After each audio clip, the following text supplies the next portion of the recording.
Your state controls your fate. Your state impacts your thoughts and your emotions. Your thoughts and your emotions impact your actions, and your actions impact your reality. Therefore, your state controls your reality. To be more precise, your state controls your perception of reality, which changes your actions.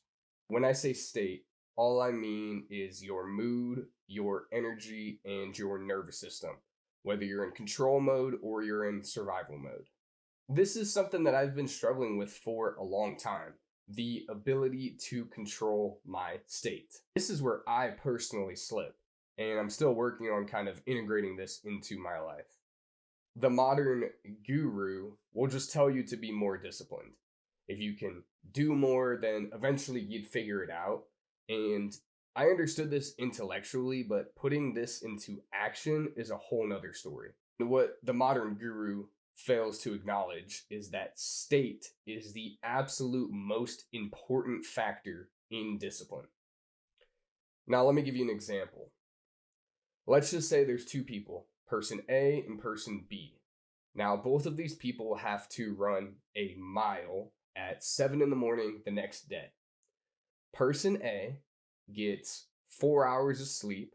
When they wake up, they spill their coffee everywhere, and they get a text from their boss saying that they've just been laid off.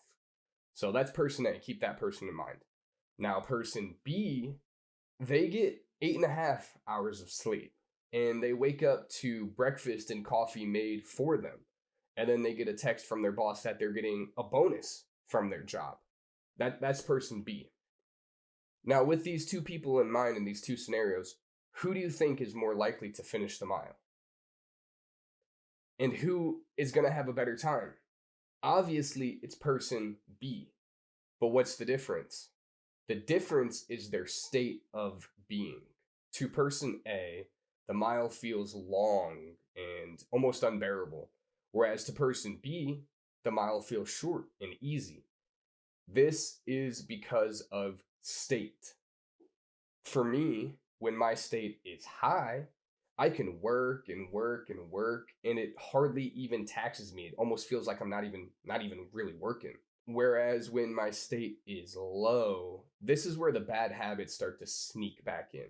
What I've learned over time is that my bad habits are really just ways to change my state.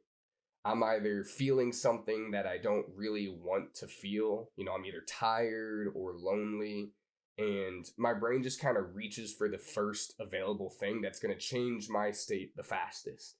And your brain is designed to be efficient, so it's not going to choose the healthiest option, it's going to choose the quickest option, which oftentimes is not a healthy choice.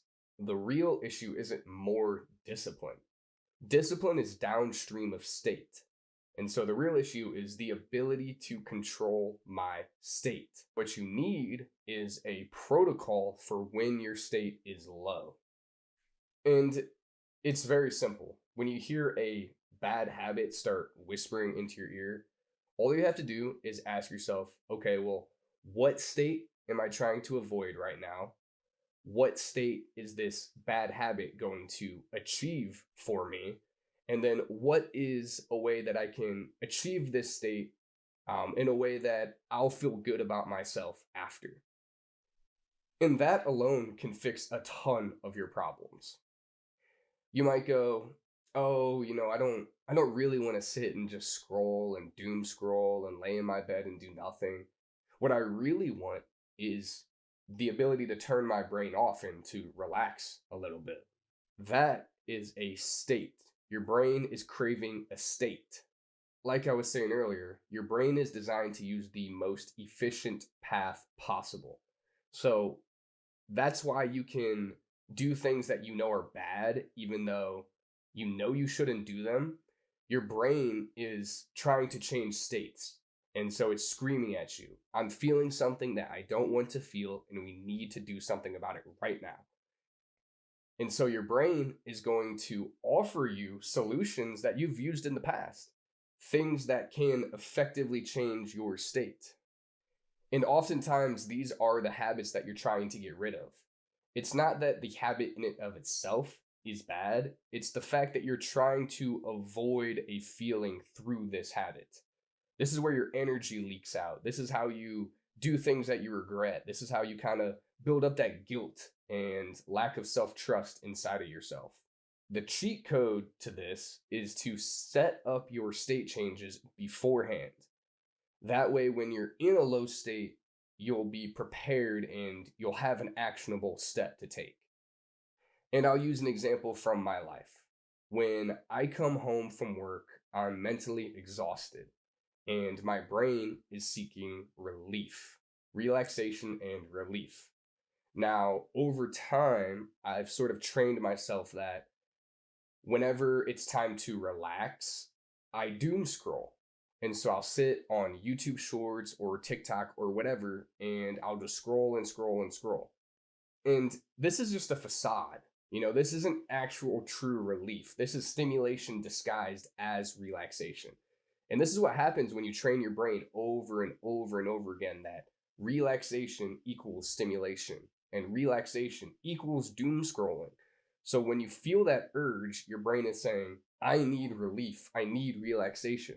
And so instinctively, you reach for your phone and you go to YouTube Shorts and you go to TikTok and you just start scrolling. The way that I've kind of countered this is I set up a state change. And so for me, when I come home and I need relief and I'm seeking relaxation, and my brain says, oh, start scrolling. What I'll do is the first thing I do is I take a hot shower. And what this does is this changes my physical state.